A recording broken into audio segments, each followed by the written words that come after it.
નમસ્તે વિદ્યાર્થી મિત્રો, એક્સિલન્ટ એજ્યુકેશન ચેનલમાં આપનું સ્વાગત છે। આજે આપણે અભ્યાસ કરીશું સ્વ અધ્યયન પોથી ધોરણ 7 ભાગ 1 વિષય વિજ્ઞાન પાઠ 2 પ્રાણીઓમાં પોષણ। તો ચાલો આજનો અભ્યાસ શરૂ કરીએ। પ્રકરણ 2 પ્રાણીઓમાં પોષણ। પ્રશ્ન 1, યોગ્ય વિકલ્પ પસંદ કરી તેની સામે ખરાની નિશાની કરો। 1, પતંગિયું કેવી રીતે ખોરાક ગ્રહણ કરે છે? જવાબ આવશે ચૂસીને। 2, મનુષ્યમાં પાચનની શરૂઆત સૌપ્રથમ કયા અંગ દ્વારા થાય છે? જવાબ આવશે મુખગુહા। 3, નીચેનામાંથી માનવ શરીરની સૌથી મોટામાં મોટી ગ્રંથિ કઈ? જવાબ આવશે યકૃત। 4, વાગોળનાર પ્રાણીઓમાં નાના અને મોટા આંતરડા વચ્ચે રહેલી કોથળી જેવી રચનાને શું કહેવાય? તો જવાબ આવશે આદ્યાંત્ર। 5, ખોરાકના જટિલ ઘટકોનું સરળ ઘટકોમાં રૂપાંતર એ કયો ફેરફાર છે? તો રાસાયણિક। 6, નીચે આપેલા 1 થી 4 કેટલાક ખાદ્ય પદાર્થો છે? 1, બાફેલા અને પીસેલા બટાકા। 2, ગ્લુકોઝ દ્રાવણ। 3, બ્રેડનો ટુકડો અને 4, સરસવ। ઉપરોક્તમાંથી કયું આયોડિન કસોટી વખતે વાદળી કાળો રંગ આપે છે? તો જવાબ આવશે 1 અને 2, એટલે કે બાફેલા બટાકા અને ગ્લુકોઝ એ જે છે એ વાદળી રંગ આપશે।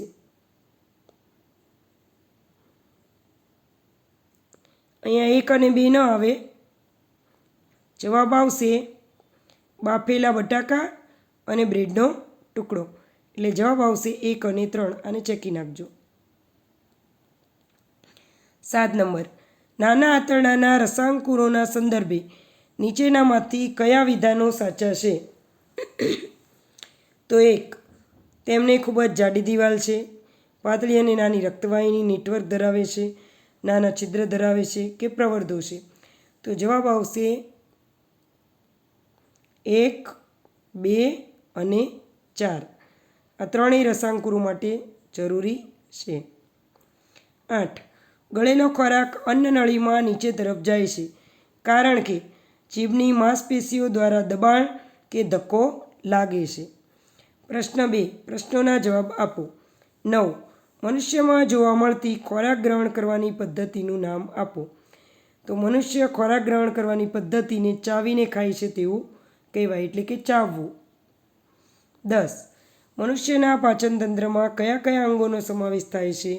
જવાબ, મુખગુહા, દાખલા તરીકે જીભ, દાંત, લાળ ગ્રંથિ। 2, અન્નનળી। 3, જઠર, એના પછી નાનું આંતરડું, મોટું આંતરડું, મળાશય અને મળદ્વાર।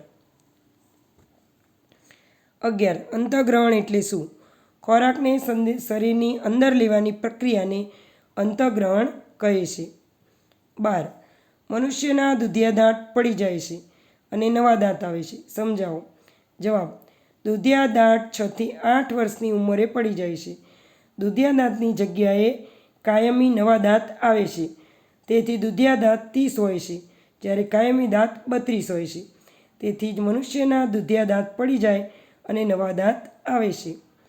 13 નંબર, મનુષ્યમાં નાના આંતરડાની લંબાઈ વધારે હોવાથી શું ફાયદો થાય? જવાબ, નાના આંતરડામાં 3 ઉત્સેચકો ભળવાથી ખોરાકનું સંપૂર્ણ પાચન થાય છે, એટલે કે નાનું આંતરડું લાંબુ હોવાથી આ ફાયદા થાય છે। 14, નાના આંતરડામાં જોવા મળતા પ્રવર્ધો જેવી રચનાનું કાર્ય શું? તો જવાબ, નાના આંતરડાની અંદરની દિવાલમાં હજારો આંગળીઓ જેવા નાના પ્રવર્ધો હોય છે, જેને રસાંકુરો કહે છે। તે પાચિત ખોરાકનું શોષણ સપાટીમાં વધારો કરે છે, એટલે કે શોષણ કરી અને સપાટીમાં વધારો કરે છે।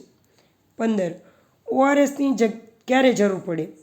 તો જવાબ, જ્યારે શરીરમાંથી વધુ પડતું પાણી અને ક્ષાર નિકાલ પામે ત્યારે ORSની જરૂર પડે છે। ઘણીવાર વધુ પડતું પાણી ઉલટી દ્વારા કે ઝાડા દ્વારા પણ બહાર નીકળી જાય છે, એટલે કે શરીરમાં પાણી ઘટી જાય છે, ત્યારે આપણા શરીરને ORSની જરૂર વધુ પડે છે। 16, વાગોળનારા પ્રાણીઓ અન્ય કયા નામે ઓળખાય છે? તો જવાબ, વાગોળનારા પ્રાણીઓ અન્ય આમાશય કે અમાશય નામે ઓળખાય છે। 17. વાગોળનારા પ્રાણીઓમાં આદ્યાંત્રનું મહત્ત્વ જણાવો. જવાબ: નાના આંતરડા અને મોટા આંતરડાની વચ્ચે કોથળી જેવી રચના આવેલી હોય છે, જેને આદ્યાંત્ર કહે છે, જેમાં સેલ્યુલોઝનું પાચન કરતા બેક્ટેરિયા આવેલા હોય છે. 18. અમીબા સામાન્ય રીતે ક્યાં નિવાસ કરે છે? જવાબ: અમીબા સામાન્ય રીતે સ્થિર પાણીમાં નિવાસ કરે છે, જેમ કે બંધિયાર પાણી, તળાવનું પાણી વગેરે. 19. અમીબામાં સામાન્ય રીતે ખોટા પગનું કાર્ય શું? જવાબ: અમીબા ખોરાકને પોતાના કોષરસ દ્વારા અન્નધાનીમાં સમાવે છે. ખોટા પગ દ્વારા સૂક્ષ્મકણ જેવા ખોરાકને ગ્રહણ કરે છે. 20. અમીબામાં પાચન કઈ અંગિકામાં થાય છે? જવાબ: અમીબામાં ખોરાકનું પાચન અન્નધાનીમાં થાય છે. 21. જઠર પાચન ક્રિયામાં કઈ રીતે મદદ કરે છે? જવાબ: જઠર ખોરાકને પીસીને અને તેને પચાવીને પાચન ક્રિયામાં મદદ કરે છે. પેપ્સિન જેવા પાચન એન્ઝાઇમ હોય છે, જે હાઇડ્રોક્લોરિક એસિડ અને પેપ્સિન સાથે ભળે છે, જે ખોરાકને પચવવામાં મદદ કરે છે. જઠર ખોરાકને પચવવામાં મદદ કરે છે. 22. યોગ્ય ક્રમમાં ગોઠવો. નાનું આંતરડું પહેલાં આવશે. યોગ્ય ક્રમમાં ગોઠવવાનું છે તો પહેલાં આવશે મુખગુહા. મુખગુહામાંથી ખોરાક જાય અન્નનળીમાં, અન્નનળીમાંથી જાય જઠરમાં, જઠરમાંથી નાના આંતરડામાં અને છેલ્લે મોટા આંતરડામાં. અહીંયા ક્રમ આપેલા છે તે જોઈ લેજો. 23. જીભ માટે કયું વિધાન સાચું નથી? તો જવાબ આવશે બી. પાછળના છેડે જીભ મુક્ત હલનચલન કરી શકે છે, સાચું નથી. 24. આપણને ઘણીવાર ઉલટી કેમ થાય છે? તો જવાબ: જ્યારે ખોરાક જઠરમાં અપાચિત રહે ત્યારે આપણને ઉલટી થાય છે. 25. પાચક રસ પ્રોટીનને તોડીને તેનું સરળ ઘટકોમાં રૂપાંતર કરે છે.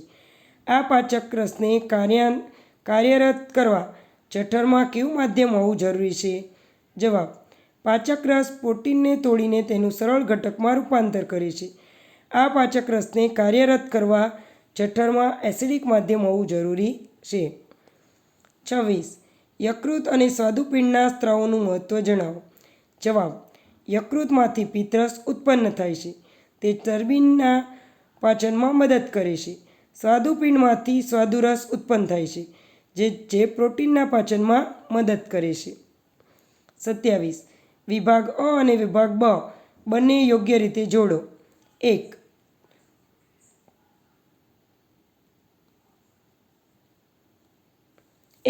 પિત્તાશય તો આવશે પિત્તરસ, સ્વાદુપિંડ તો સ્વાદુરસ, જઠર તો પાચક રસ અને નાનું આંતરડું તો રસાંકુરો. 28. નાના આંતરડામાં કાર્બોદિતનું પાચન સમજાવો. જવાબ: નાના આંતરડામાં કાર્બોદિતનું પાચન થઈ ગ્લુકોઝ જેવી સરળ શર્કરામાં રૂપાંતર થાય છે. 29. દર્શાવેલા ઘટકોનું પાચન દરમિયાન રૂપાંતર રિક્ત સ્થાનમાં લખો, એટલે ખાલી જગ્યામાં લખો. ચરબી તો ચરબીનું પાચન થઈ ફેટી એસિડ અને ગ્લિસરોલ બને છે.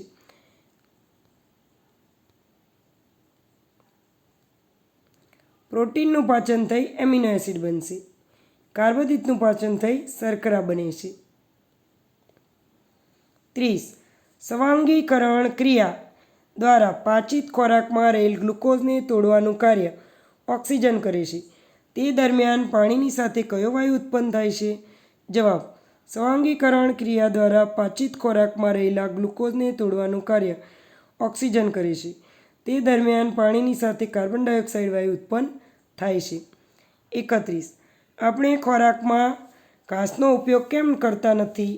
જવાબ: ઘાસમાં સેલ્યુલોઝ આવેલું હોય છે, જેનું પાચન અમુક પ્રકારના બેક્ટેરિયા દ્વારા થાય છે, જે મનુષ્યમાં તે બેક્ટેરિયા હોતા નથી.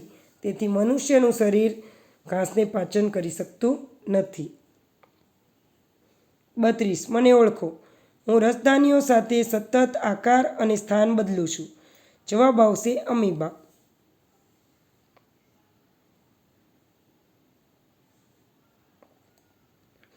પ્રવૃત્તિ: મનુષ્યના પાચનતંત્રના દરેક અવયવની આકૃતિ પુઠ્ઠા પર દોરી તેને ક્રમમાં ગોઠવો અને દરેક અંગનું કાર્ય લખો. તો આ જે પ્રવૃત્તિ છે તમારે હોમવર્કમાં કરી લેવાની. પ્રોજેક્ટ કાર્ય: તમારા ગામમાં આવેલ તબેલા કોડની મુલાકાત લો. પ્રશ્નોના જવાબ આપો. 33. પ્રાણીઓને ખોરાકમાં શું શું આપવામાં આવે છે? જવાબ: પ્રાણીઓને ખોરાકમાં ઘાસ, ખાંડ, અનાજ, પાણી વગેરે આપવામાં આવે છે. 34. પ્રાણીઓને દિવસ દરમિયાન કયા કયા સમયગાળામાં ખોરાક અને પાણી આપવામાં આવે છે? તો પ્રાણીઓને દિવસમાં 3 વાર, સવાર, બપોર, સાંજ એમ 3 વાર ખોરાક અને પાણી પૂરું પાડવામાં આવે છે. 35. પશુઓને પાણી પીવડાવવા માટેની શી વ્યવસ્થા છે? જવાબ: પશુઓને પાણી પીવડાવવા માટે હવેડો, ટાંકી, કુંડી વગેરે વ્યવસ્થા હોય છે. 36. પ્રાણીઓની માવજત અને સ્વચ્છતા કેવી રીતે રાખવામાં આવે છે? જવાબ: પ્રાણીઓના વાળ સમયાંતરે કાપવા જોઈએ, અમુક સમયે નવડાવવા જોઈએ, અમુક સમયે ખરી કાઢવામાં આવે છે. તેને જ્યાં રાખવામાં આવ્યા હોય ત્યાં જંતુનાશક દવાનો છંટકાવ કરવો જોઈએ અને ગંદકી ન કરવી જોઈએ. દરરોજ વાસિંદું વાળવું જોઈએ. આ રીતે તેની માવજત રાખી અને સ્વચ્છતા રાખી શકાય. 37. પશુઓના રહેઠાણને સ્વચ્છ રાખવા કયા કયા પગલાં લેવામાં આવે છે? તો દરરોજ પ્રાણીઓના મળમૂત્ર સાફ કરવા, વાસિંદું વાળવું, સમયાંતરે જગ્યા પર ઘાસ નાખવા કે ભૂક્કો નાખવો, આ સિવાય જંતુનાશક દવાનો છંટકાવ કરવો.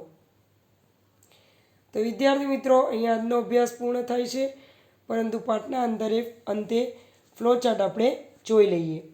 પ્રાણીઓમાં પોષણ, તો મનુષ્યમાં પાચન. તો એમાં પહેલાં મુખ ગુહામાં ખોરાક મુખ ગુહામાં જશે, ત્યાંથી અન્નનળી, જઠર, નાનું આંતરડું, મોટું આંતરડું, મળાશય અને મળદ્વાર દ્વારા બહાર નીકળશે. બીજું છે અમીબામાં ખોરાક અને પાચન. ત્રીજું, ઘાસ ખાતા પ્રાણીઓમાં પાચન. તો ઘાસમાં સેલ્યુલોઝ હોય છે અને તે વાગોળનાર પ્રાણીઓમાં આમાશયની રચના હોય છે જેનાથી તે ઘાસનું પાચન કરી શકે છે.